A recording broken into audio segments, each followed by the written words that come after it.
নমস্কার। 15ই মার্চ 2026 রবিবার।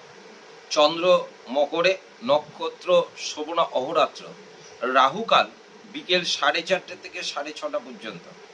মেষ রাশি, কর্মক্ষেত্রে ঝুট ঝামেলা এড়িয়ে চলুন। ব্যবসায় অহেতু মাথা গরম করবেন না, পারিবারিক সমস্যা বৃদ্ধি। বৃষ রাশি, কর্মক্ষেত্র শুভ, ব্যবসায় কিছু সমস্যার সম্মুখীন হওয়ার সম্ভাবনা। আয় মধ্যম এবং মানসিক চিন্তা বৃদ্ধি। মিথুন রাশি, কর্মক্ষেত্র শুভ, ব্যবসায় নতুন যোগ, আয় বৃদ্ধি, মানসিক প্রফুল্লতা বৃদ্ধি। কর্কট রাশি, কর্মক্ষেত্র মাথা ঠান্ডা রেখে চলুন। ব্যবসায় গোপন শত্রুর থেকে সাবধান, আয় বৃদ্ধি এবং মানসিক অবসাদ।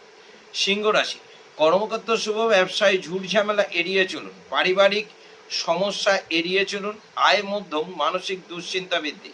কন্যা রাশি, কর্মক্ষেত্র শুভ, ব্যবসায় নতুন যোগ, আয় বৃদ্ধি, পারিবারিক ভ্রমণ এবং মানসিক শান্তি। তুলা রাশি, কর্মক্ষেত্র শুভ, ব্যবসায় নতুন যোগ, আয় বৃদ্ধি, শারীরিক ক্লেশ বৃদ্ধি। বৃশ্চিক রাশি, কর্মক্ষেত্র শুভ, ব্যবসায় নতুন উদ্যোগ, আয় বৃদ্ধি, মানসিক প্রফুল্লতা বৃদ্ধি। ধনু রাশি, কর্মক্ষেত্র সুনাম অর্জন, ব্যবসায় আয় বৃদ্ধি, পারিবারিক ভ্রমণ ও মানসিক শান্তি। মকর রাশি, কর্মক্ষেত্র সুনাম অর্জন, কর্ম উন্নতি, ব্যবসায় নতুন যোগ, আয় বৃদ্ধি, শরীরের দিকে নজর দিলে শুভ হয়। কুম্ভ রাশি, কর্মক্ষেত্র শুভ, ব্যবসায় সমস্যার সম্মুখীন হবার সম্ভাবনা।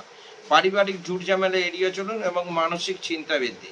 মীন রাশি, কর্মক্ষেত্র শুভ, ব্যবসায় আয় বৃদ্ধি, পারিবারিক ভ্রমণ ও মানসিক শান্তি। নমস্কার।